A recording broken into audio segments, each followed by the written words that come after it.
Carabao Cup winners, Sunderland winning the playoff final to get to Wembley, and Middlesbrough treading water in the Championship and finally getting rid of Michael Carrick. So I guess what we've decided to do today is just have a little bit of a get-together to look ahead to next season. And by the looks of it, Sunderland are going all in to try and stay in the Premier League by spending money. I think that the quote that I used in a WhatsApp group that we are all in was they're going in dry without the Vaseline test.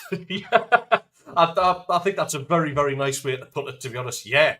Listen, it's surprised everybody, especially the supporters. We just didn't expect this. And apparently the spending is far from over yet as well. But six quality signs. One, we knew we were going to sign anyway in Enzo Lefebvre. We knew if we got promoted, that became permanent and automatically became the most expensive sign in the club's history. But then a couple of days later, we go and get Habib Diallo, which is just an absolutely amazing sign. And looking at him yesterday, all right, we've only seen him in one game and it's pre-season, but some of his passing was just sublime. 60-yard crossfield balls just straight into the stride of the player, not afraid to get stuck in as well. So I'm really, really pleased with that. But yeah, the other one, I mean, signing an Atletico Madrid left back for a free. All right, he's 31. He's not a young lad by any means, but absolutely crucial that we have people with top class experience. And I think we've just got one in there. Reinildo. It sounds like I'm saying Ronaldo and I'm from Ashington. Reinildo. Brilliant signing. The others, it remains to be seen. Noah Siddiqui, we don't know an awful lot about. Talby is the same, but Talby comes with a really, really impressive, not so much CV, but a lot of the press across the water seem to rate him very, very highly. So Speakman and obviously the new sporting director, the new football director, have come in and absolutely done the business so far. I'm excited now, Steve. I'm sorry, and Jean-Luc. I'm really excited to see who else is going to come through the door, and let's crack on and get the season started for me. As for your owner, I mean, do you still have that kind of feeling that he is looking to sell the club? Do you think he's decided, oh no, I'm going to keep a hold of it and give it a good go and see where we're at, and if we get relegated, then perhaps I'll make me excuses and leave. What's your feelings on the club ownership? I think he's still probably looking to sell up, Steve, to be honest with you, but. The thing that he's done here, you've got to bear in mind that Kirill Louis-Dreyfus is a Harvard graduate. He's a Harvard business graduate. And this is a really, really smart, calculated business risk, what he's doing. Because by spending this, which is, it's intensive treatment that the squad needs, because that championship squad would simply, absolutely, categorically not survive in the Premier League. No two ways about it. What he's doing now is building a side that can finish 17th, and that would be massive success by having a side that is then, in commas, established. That sell price, Steve, just shoots up in another level. It's kind of that difference between a newly promoted club, potentially a yo-yo club, but if they stay up, he can then start and charge what he likes because. Let's face it, the backing is there from the fans, and the fans are completely on board with what they're trying to do. There's a few moans, of course, that they're saying that we're going to be missing half of our side when it goes to the African Cup of Nations, but we'll bridge when we come to it. But yeah, I think there's a potential he's still trying to sell. I just think he's playing a really, really impressive business gamble, Steve. Who are you looking forward to watching this season? Asked Carl. Certainly Habib Diarra, without a shadow of a doubt. I can't wait to see more of him. I'm interested to see how Dan Ballard adapts to the Premier League as well. I've played Sunday League centre of defence myself, and I kind of side with defenders a bit more.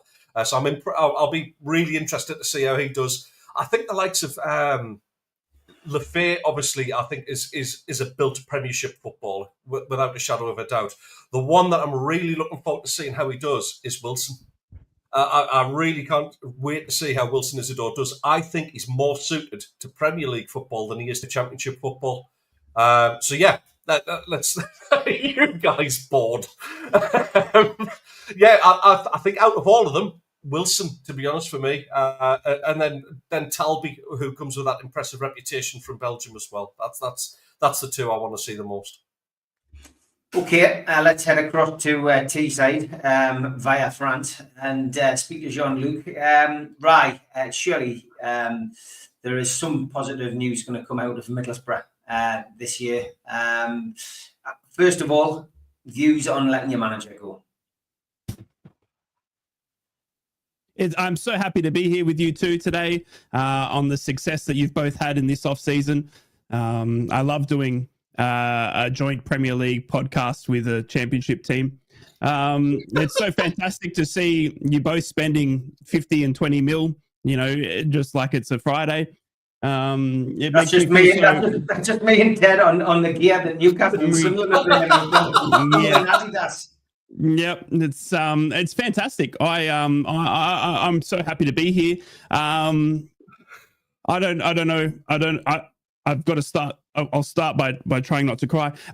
We sacked Michael Carrick. Obviously, it was wild. It was something that the club and that I've been told wasn't predicting, but there were changes that were needed to be made, and Carrick wasn't willing to go ahead with those changes. Some changes to his backroom stuff were mentioned, some changes to his tactical approach, and all this sort of stuff was mentioned to him, and unfortunately Michael wasn't on board to make these changes, and off he popped with Jonathan Woodgate and his brother Graham Carrick as well.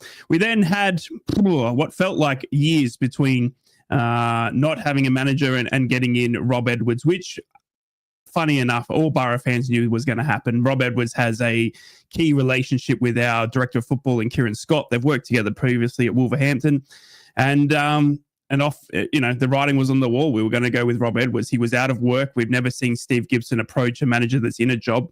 Danny Rowe was touted from Sheffield Wednesday. I've been told that deal was just way too messy with the financial crisis that Sheffield Wednesday are in, so no one was prepared to touch that. We've seen the same at Sheffield United, who wanted to approach Danny Rowe, but that was a bit of too much of a mess. And then obviously Steve Cooper was announced as a target as well, but unfortunately, Steve Cooper is in a job in the FA, and he wasn't willing to give that up to come work for the Borough. So it left Rob Edwards, and Rob Edwards was the man. The big thing that I think has been fantastic is they've gone and looked after him backroom staff-wise. When we approached and appointed Michael Carrick 3 years ago, we didn't give him a backroom staff. He was just Michael Carrick. He came in, he didn't really have a team. It was his first job in management, and he said, unfortunately, that we're going to have to build him. So we got him Jonathan Woodgate. At the time, we got him Aaron Danks, and, off he went, sort of thing. And he did really well in that first season. And the next 2 seasons was obviously not up to scratch. We saw an 8th finish and a 10th finish. But this time, Rob Edwards has gotten Adi Vivesh, who was 7 years at Coventry under Mark Robbins as they went through multiple promotions, and Harry Watling, who's a young up-and-coming smart coach. And to be honest with you, with the 3 coaches, the way we've spoken, the way the club's presented them to us, it's been fantastic. We've never seen insight like this. The club, I think, are trying to sell the image that, that we're on track. And I think they can see the criticism of social media, that the toxicity of it all. I've never seen Borough social media as toxic as it has been the past couple of weeks, in terms of not only, just accepting that Rob Edwards is our new gaffer, but then there's been no signings. We've seen Josh Coburn leave for a 5.5 million rumoured deal to Millwall.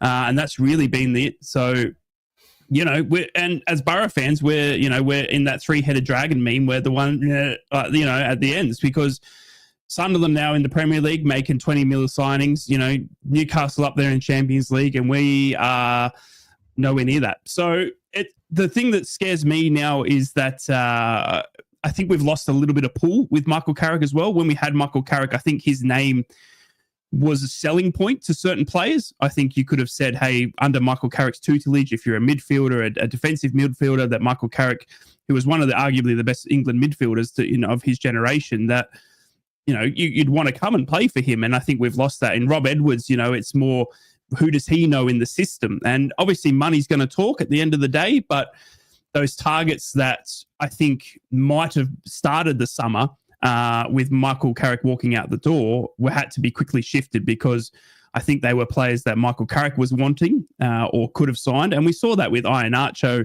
who came in on the back of, speaking to Johnny Evans because they were ex-Man United teammates. So Ben Doak was a signing that Michael Carrick made because he had influences from his Liverpool connections. You know what I mean? And there was little things, all around the thing that Michael Carrick was able to sort of lean on. So look, it's a whole new summer. It's a long way to go for Borough. And that's why we cover PSG now as well as Middlesbrough. Well, I mean, you sound a bit underwhelmed about your new manager. I mean, a breath of fresh air maybe is what the club needed. I mean, it's again the way you've talked about Borough over the last 9 months over last season. It's been very stale, and I mean, it was inevitable. I think Carrick was gonna take the responsibility for that.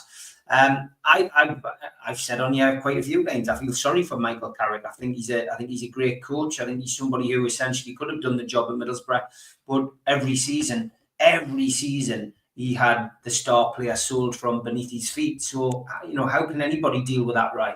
And is Edwards somebody that gives you that kind of inspiration? Could it be a new broom comes in and finally lights the spark at Borough? I think Rob Edwards is a fresh, young, hungry coach. We've seen him at Luton Town. I mean, in that first season when he was appointed, he got Luton up. He beat Sunderland in the playoffs. He beat Coventry and got them into the Premier League. You know what I mean? Which was better than Michael Carrick in his first season. So I think the underwhelming ideology of it is that he got them to the Premier League. It wasn't able to keep them in the Premier League, beat Newcastle along the way, though, and then managed to get relegated, obviously. And then what we saw in the last season's championship was utter just yuck from Luton Town. I mean, they were one of the worst teams to ever be relegated from Premier League to then appear in the championship again. And I think there's worries that could happen again to Middlesbrough. I mean, Middlesbrough, towards the end of last season, was sitting in a very toxic place. And I don't know how to describe it to you, but the football that we were seeing from our Middlesbrough team was lacking of steel, was lacking of passion, was lacking of fight. You know what I mean? We had Michael Carrick telling us that these last couple of games don't matter. You know what I mean? That they're not they're not must wins, and they were, to get us into the playoffs, and that leaving us at the end of that season, the way we were feeling, we needed some inspiration, some massive inspiration to go to get someone to go, jump on my shoulders, we're going this way. Do you know what I mean? And Rob Edwards speaks a very, very beautiful style of football. He speaks very passionately. He's very camera, friendly. He talks very well to reporters, and he's an easy sell. And I love that about him. I think Rob Edwards, in the current climate, was the only choice we could really go with. And I think hopefully he's going to be the right choice. I love that he's been given a good backroom staff in Adi Vivesh and Harry Watling. I think they are very good coaches in their own rights. And I think altogether, hopefully, they all make up a very good coaching system.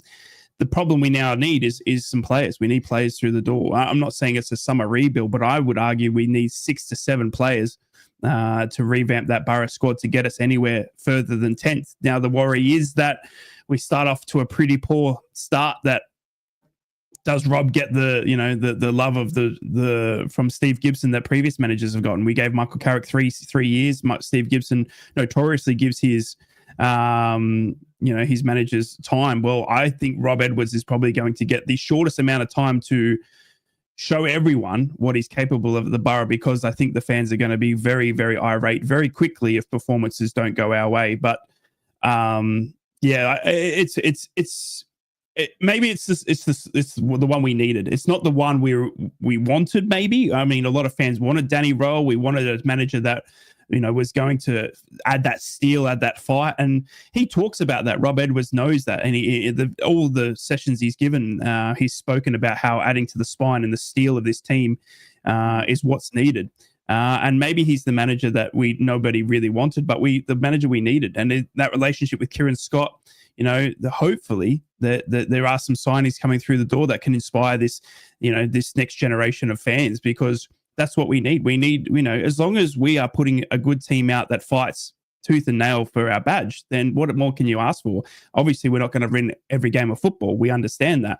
But when there's not 100% commitment or passion on that pitch, that's what we question. And that's what we saw at the end of last season, was a lack of that passion and grit and that fight.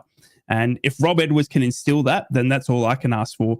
And I think he, through Addy and Harry, can do that. But my golly gosh, do we need some signings? I think we need some steel in that championship. Do we go down the path that Sunderland went and buy youth players? It doesn't look like we are. We've targeting from the news in the media at the moment is Britton from a right back from Blackburn, who's 27-year-olds, and Jones, who's a centre back from Hull, who's 27 years old. So maybe that's the steel he's talking of. Maybe that's the age sort of, that he's trying to get in, that sort of, mature age players. And as I said, I think 6 to 7 signings are needed to really strengthen that squad. Plus, we don't know the likelihood of Rav Vandenberg or Hayden Hackney being at our club come the end of this transfer window. Lots of comments coming in. Burnsy says Carrick may have his best players taken from him, but he had the chance to replace them, but he didn't replace them. The latter laughed with Iniacho killed us last season. It's well known that was a Carrick choice. And Tufnell says, my problem with Edwards is Luton fans have the exact same criticisms of Edwards as we had with Carrick. No plan B, tactically inept, late substitutions, unfit and injured players. Interesting question from Davey T. He says, fantastic admiration for Gibson, but has he taken BORO as far as he can, right? I would never, ever, ever state what Steve Gibson has done for our club, what he's doing for our club. That man pulled us out of the depths and kept us alive. And I will never, ever tell Steve Gibson that his time is up or that he has run his course, because he is, in my eyes, a hero. He saved my club from not existing. And without Steve Gibson, I wouldn't be here. I wouldn't have a football club. So I wouldn't have seen the likes of Mark Schwarzer and Viduka and these guys play, Riley McGree's and stuff like that. So he's an English man who is known in the area. He backs English managers in through Michael Carrick and Rob Edwards. We've seen the cry out, Eddie Howe's a fantastic example, and I love that about our club, is that we've got that, a British owner with a British manager and a British kit maker now. Do you know what I mean? Even though they're made in Switzerland or whatever they do, Castor. But it's that's what I think is fantastic. Now, look, I can't question him. I don't want Steve Gibson to go because I don't know what the next ownership looks like.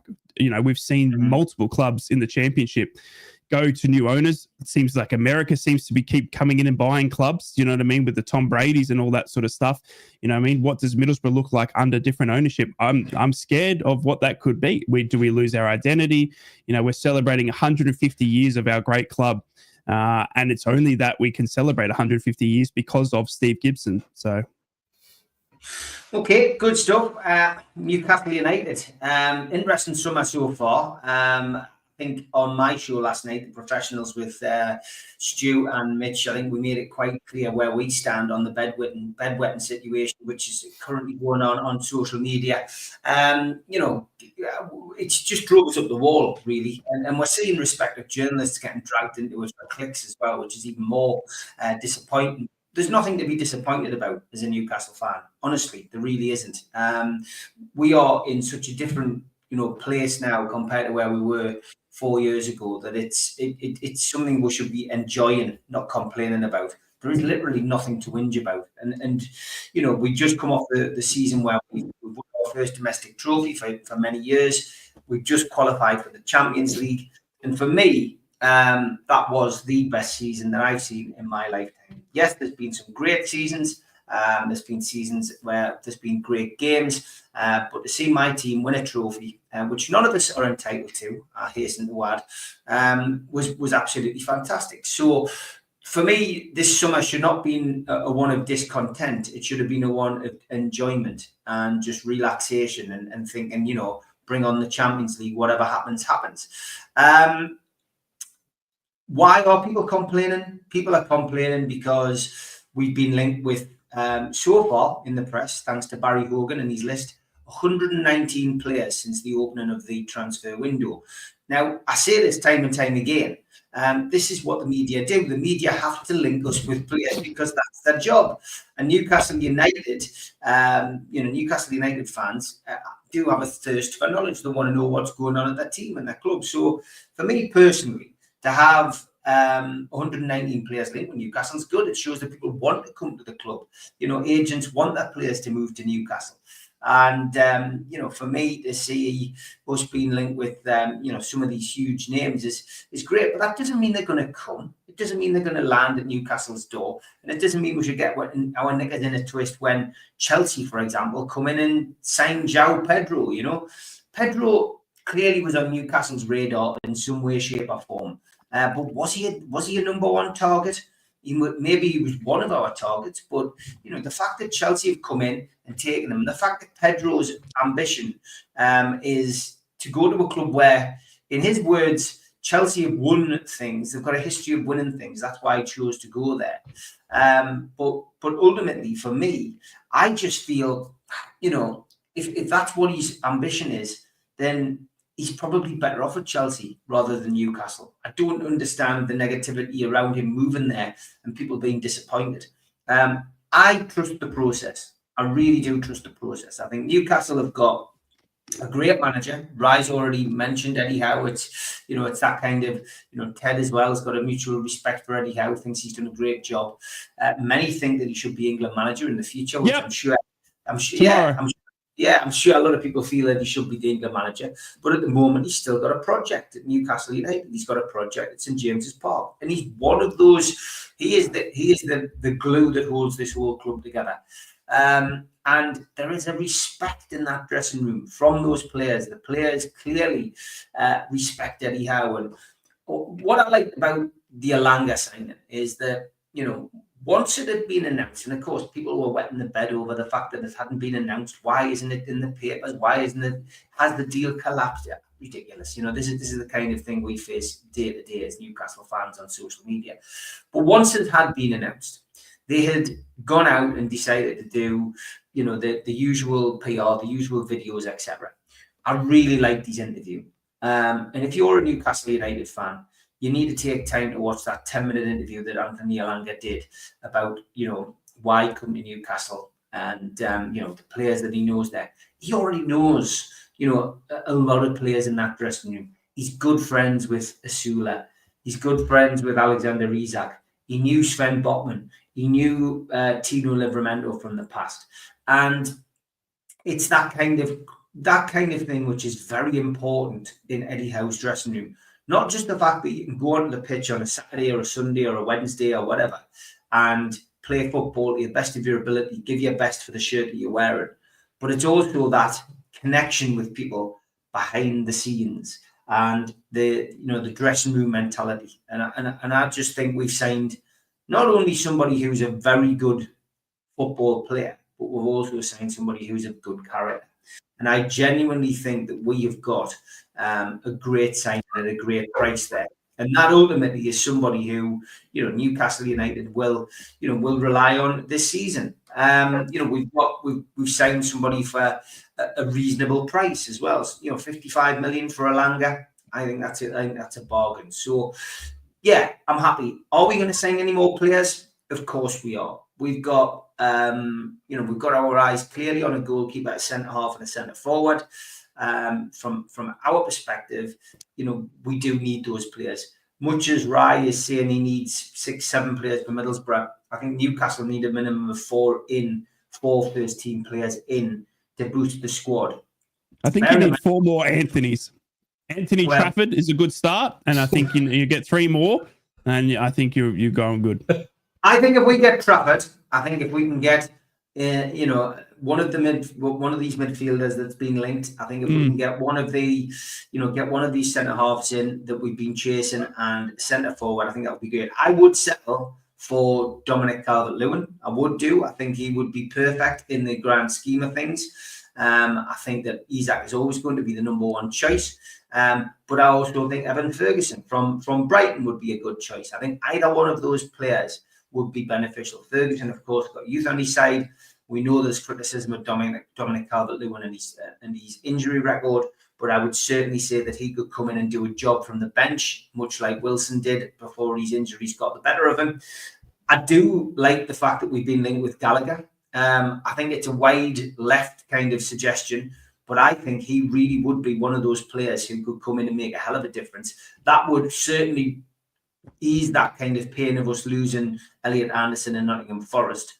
And I wouldn't be upset if we signed Mark Gahey still.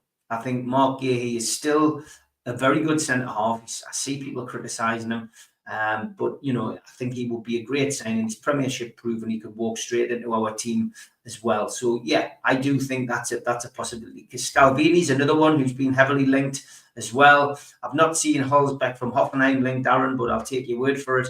I genuinely think that, again, that would be a good signing, Scalvini, especially with his, very good friendship that he has with Tonali. But overall, nothing to be worried about, nothing to be concerned about.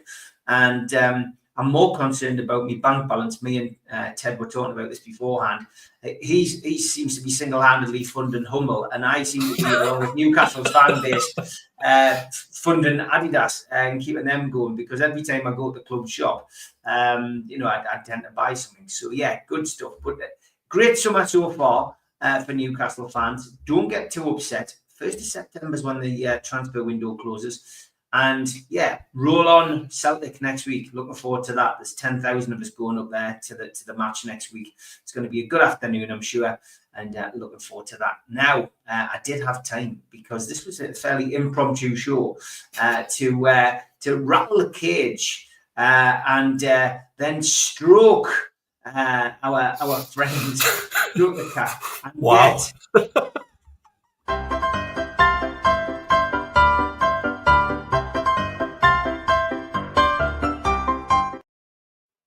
Even managed to find some football ones, lads. Wow. This was hilarious. I'm sure even Sunderland fans laughed at this. Peter Reid's trousers at the unveiling of the new Everton Stadium.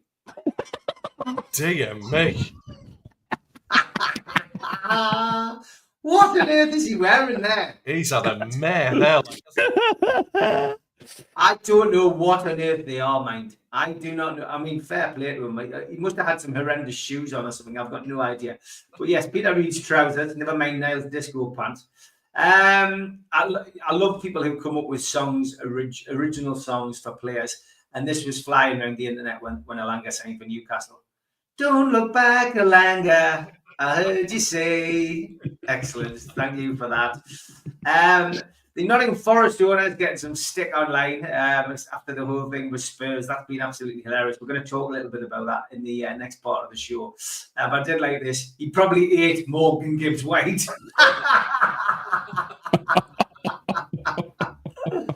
Got to get your beach bodies ready for your summer holidays. The kids are going to be off soon. And great news, lads. I've managed to lose £6 last week, which I think is good going.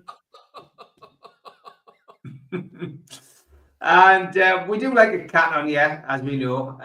So here's a good one for me and the lads. This cat has been fed. Don't fall for her bullshit. That's my life, I'm telling you. And the heat has been cranking up in the northeast of England whilst I've been up here. And there are some ways to describe it being hot, like it's boiling. It's, I'm absolutely lathered. This is one way of not describing the heat.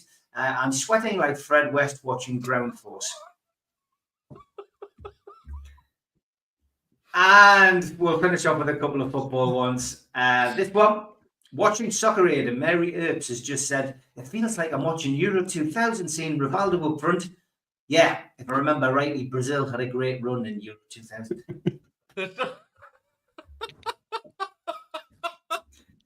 And the winner of our troll of the week is this one. a bit of advice, lads. Never ask a man his salary. Never ask a woman her age. But never ask Manchester City for their financial records between 2009 and 2023. Sage advice. Yes. Great stuff. If you've got any of these, feel free to send them to my email address, nufcmatters 1892@gmail.com, and I'll make sure I have them on the show.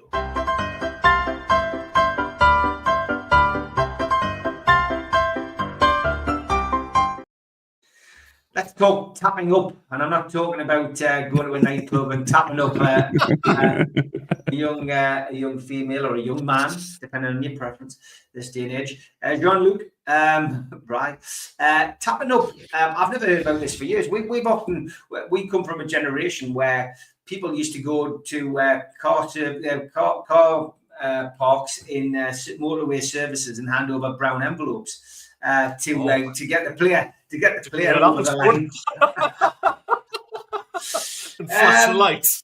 Exactly. But to get a player over the line, I mean, we all know it happened. Some quality managers lost their jobs as well through this kind of process. But this is a fascinating thing that has developed between Nottingham Forest and Spurs this week, where, I mean, could it be any more bizarre? And it seems to have a different twist and turn as things go on. So Spurs have come in and they've activated the maximum clause in the contract to basically get Morgan Gibbs-White. There's loads of publicity to say that Morgan Gibbs-White is then going to be going to Spurs and passing his medical, and then he'll be a Spurs player.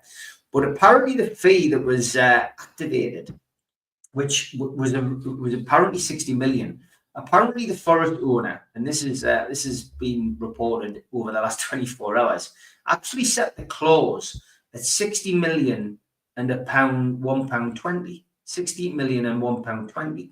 So it's a very specific price. It's not 60 million. So the only way that anyone could have found that out is if it had been tapped up. So the Forest owner here has played an absolute blinder. He really has played a blinder, and this could really be tricky. We've also got the scenario as well, which we'll chuck in as well with Crystal Palace, who qualified for Europa, and then have been relegated to the conference, and it now looks like Forest will jump into the position. I mean, the whole thing is just ludicrous.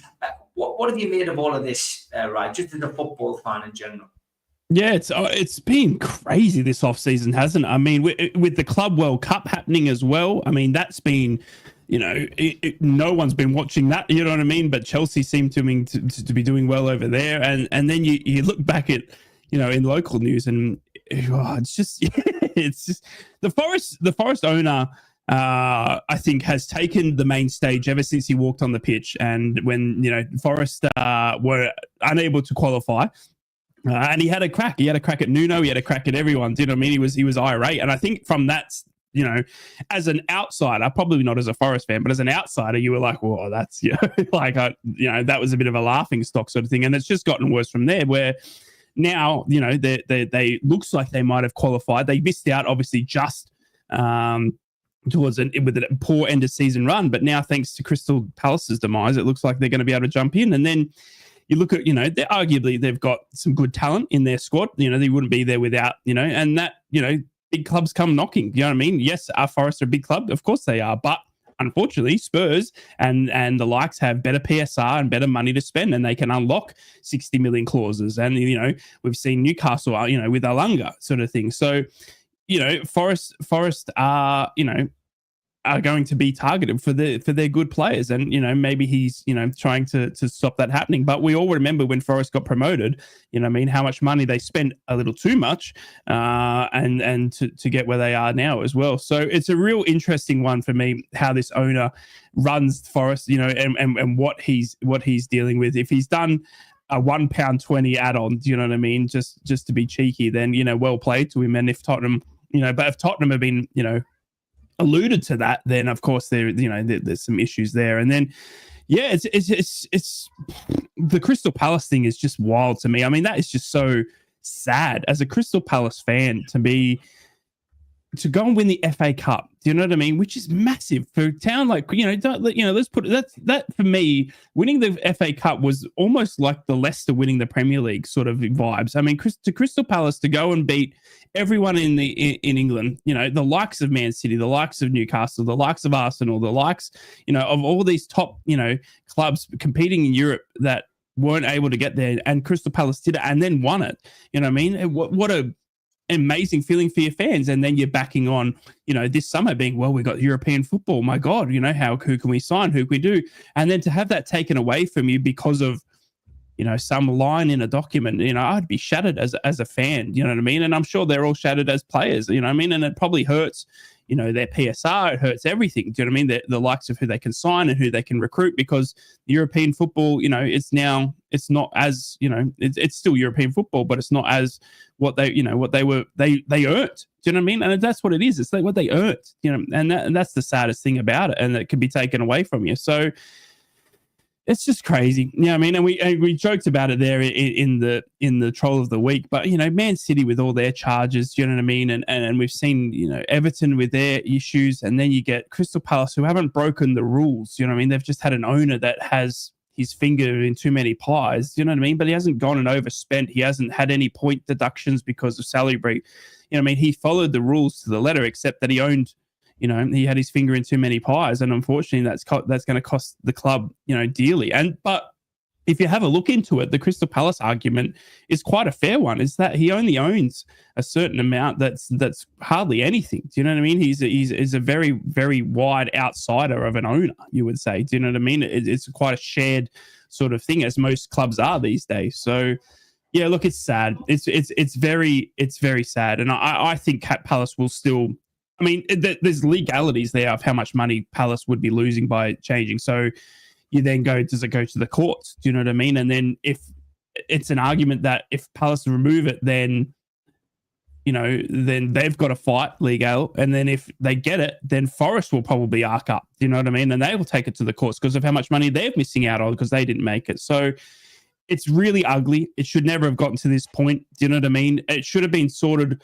I don't know why it takes them to qualify for it to then be looked at. Do you know what I mean? Because it's an argument of, you'll be fine unless you qualify. So it shouldn't have been fine from get-go. Do you know what I mean? So it's just, it's a messy, messy situation. And the Morgan Gibbs White thing's going to be fantastic. I mean, anyone dealing with Nottingham Forest looks like they're in for a hard line. I mean, I think Newcastle have gotten away very, very well just getting the Alanga deal done and moving on, because I think Nottingham Forest are going to start digging their heels in a fair bit now over the next couple of months, especially if they're to lose the Gibbs White, but also get European football, have it taken away, get it. It's just going to be very, very messy. Palace should have sorted that ownership issues out before UEFA deadline. Forest did, Palace didn't. That's down to Parish and the board, says Steve Hasty. I mean, this is an interesting situation that's developing here, isn't it? All the time there's something different creeps up. And that situation with Palace in particular, Ted, it really felt like another sly move by the top six, to protect protect themselves. You know what I mean? It's awful, really. I know. I mean, we talk about this quite often as well, about that kind of top six mafia, if you like. And people kind of probably thinking we should be wearing tinfoil hats, but I'm absolutely convinced that level of snobbery and exclusivity definitely exists. I mean, as much as I'm not a fan of Forest's owner, I can kind of see, why he reacts the way he does, as like sort of, they're trying to break that sort of entitled cycle. I sent a message to you lads about the financial fair play. Chelsea getting fined like 25 million. Like Sunderland may as well just go for broke. We'll just take the fine, because if we spend what we need to spend to stay up, then it's worth it. 25 million's now at the end of the day. It's in the grand scheme of things to a football club. So there's a lot of kind of unfairness going on with it. Having said that, the Forest owner, oh my God, he's like an influencer. He's convinced he's the main character in all of this. I think ultimately that might start to put players off joining Forest, to be honest with you, and might see a few more wanting to leave, because he's he's painting a very, very good and a very well-respected club, and rightly so, a massive club as well. But he's painting it out to be like some sort of pantomime at the minute, and it's just the underhand kind of like just slide tactics. Palace, yeah, I tend to agree. They probably should have had all their stuff in order. They're a team that's on the up in the Premier League. And, you know, it wasn't going to be too long before they were challenging for a European spot anyway. So why not have your ducks in a row and you know, conduct yourselves professionally, not just leave it to chance and go, oh, we won, what do we do now? That also looks a bit amateur. I don't have an awful lot of sympathy for them as a club. For their fans, I do, obviously, because, you know, they're expecting, you know, a decent level of European competition. Then all of a sudden they're in the European Sunday League instead, which is, you know, just one last thing on the tapping up as well. I think Stan Collymore must have been tapped up as well for a transfer, because he spent a lot of time in car parks, didn't he, Steve? Allegedly. Yeah. Yeah, Thursday nights in Moldova, Azerbaijan. Good luck, Palace. Yeah, that's the thing with European football. Let's lighten the mood a little bit and just have a chat about what you do in the summer when there's no football, lads. I mean, have you been getting your fix right of the World Club Cup or whatever it's called? Have you been watching the women's football? Or have you been watching the cricket? Is there any good Australian cricket on over the summer? No. I'll tell you what I've been doing. I've been watching Wimbledon. I've enjoyed the tennis. The tennis has been superb. It really has, especially the fact that we've had quite a few successful Brits getting through, you know, past the first couple of days, which is always nice. But then, you know, I've got the Golf Open to look forward to.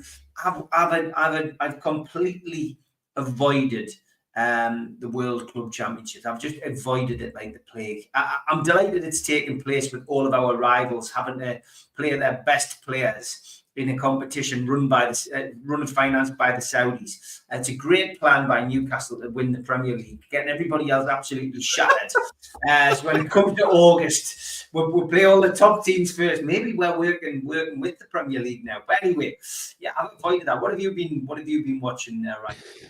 Yeah, I've just resulted back to my local sport in the AFL. I love the Adelaide Crows here, local football team. So obviously I get that to watch every weekend. But look, I just go stir crazy. I mean, I'm trying, you know, refreshing all the pages, trying to see what's news for BORO and stuff like that. I watched a couple of old games, you know what I mean, in my past as well. I've avoided the Club World Cup. Couldn't pay me enough money to watch what's ever going on there. I couldn't even tell you.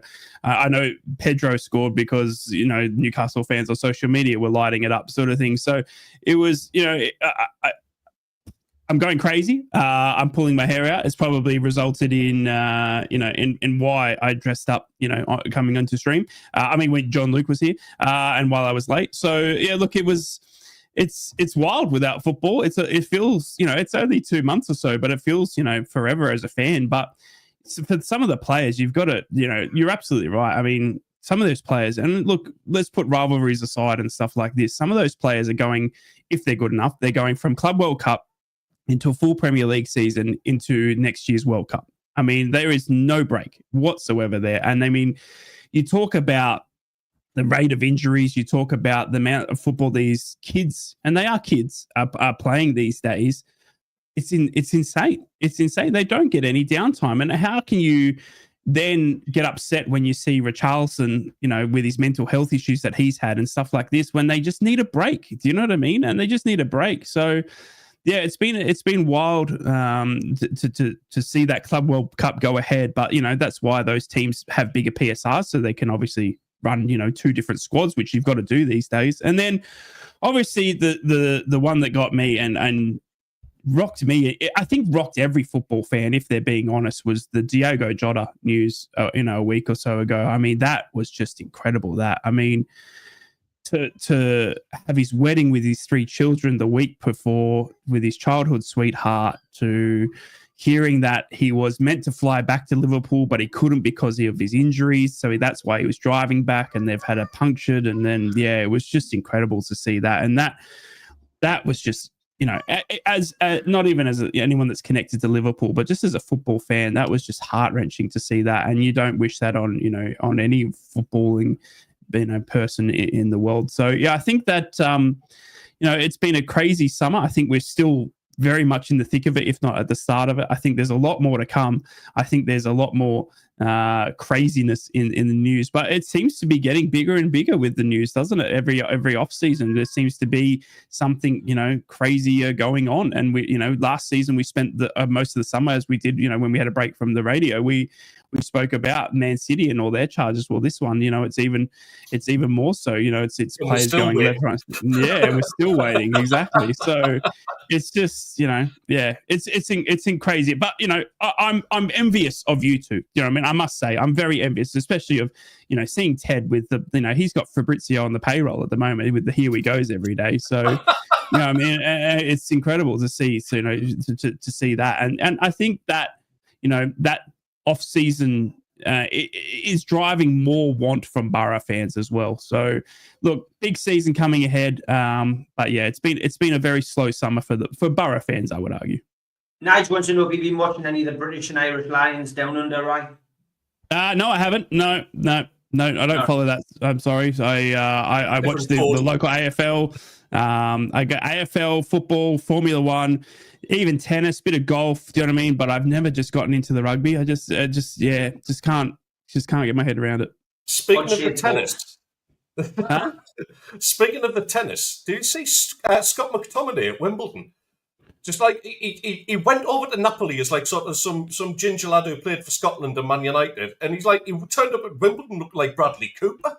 He's obviously been getting well dressed over in Italy. It was like a before and after. You know when the ugly bird in the film takes her glasses off and she's a stunner.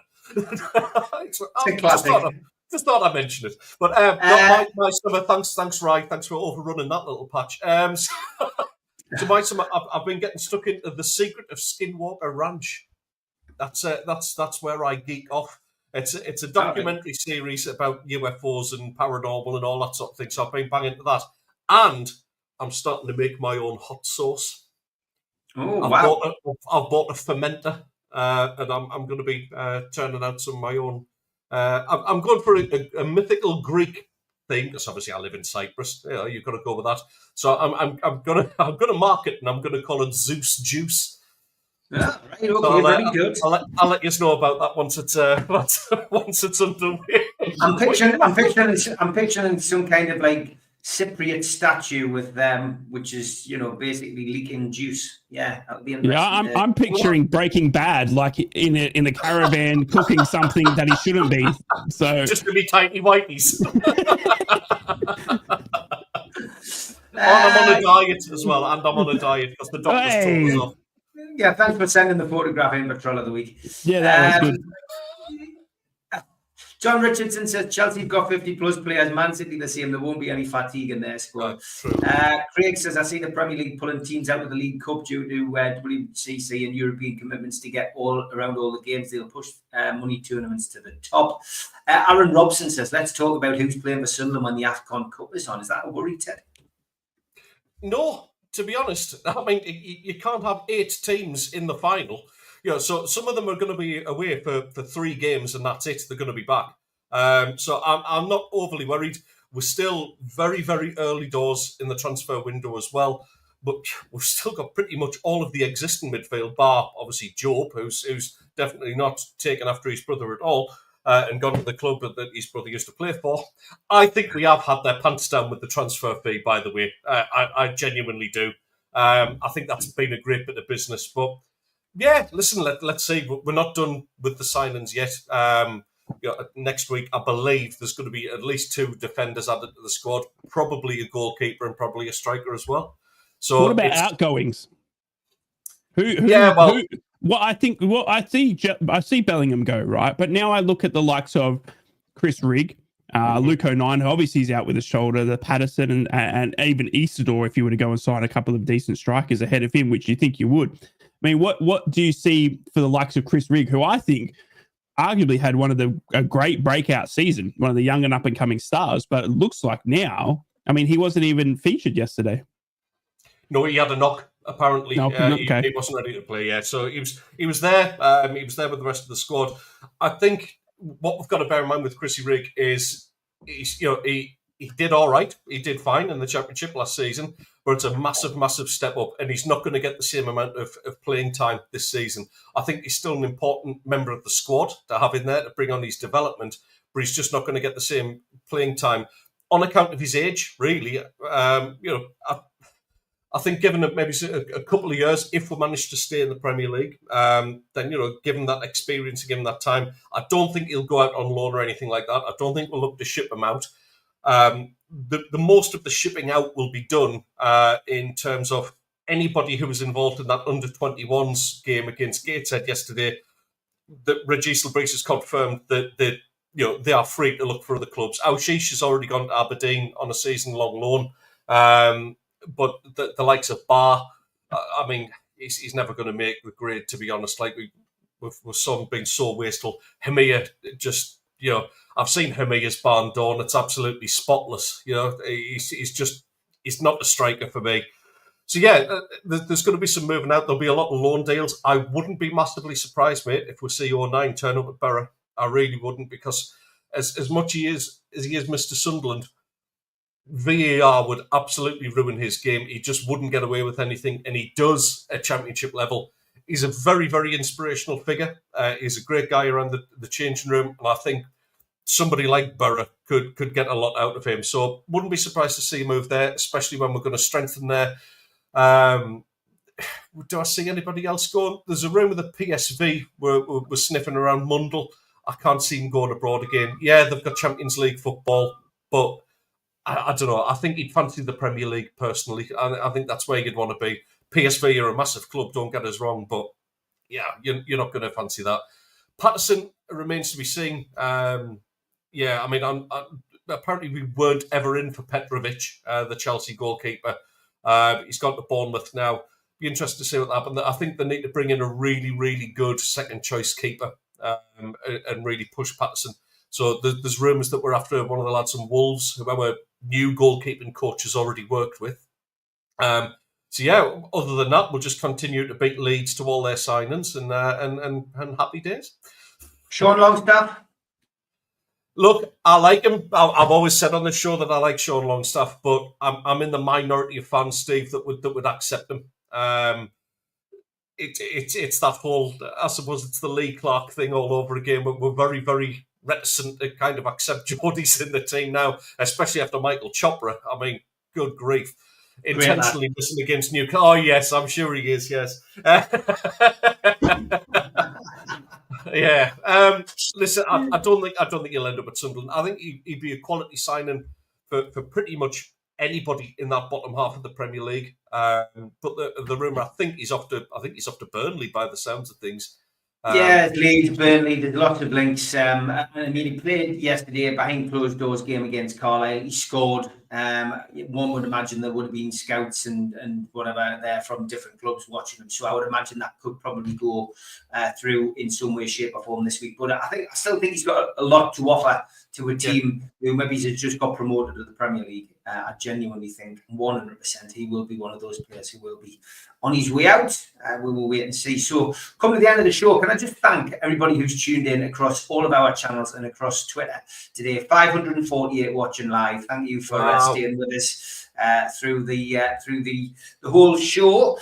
We will be liaising on our WhatsApp group to decide when we come back. It won't be long because it's all about trying to fit it in amongst our busy lives. But we hope to continue at least once a week throughout the season. But for now, thank you to Ted, thank you to Rai, thanks to everybody for watching. Look forward to seeing you on the next episode of Three's a Crowd. Take care. See you all. Three's a Crowd podcast will return.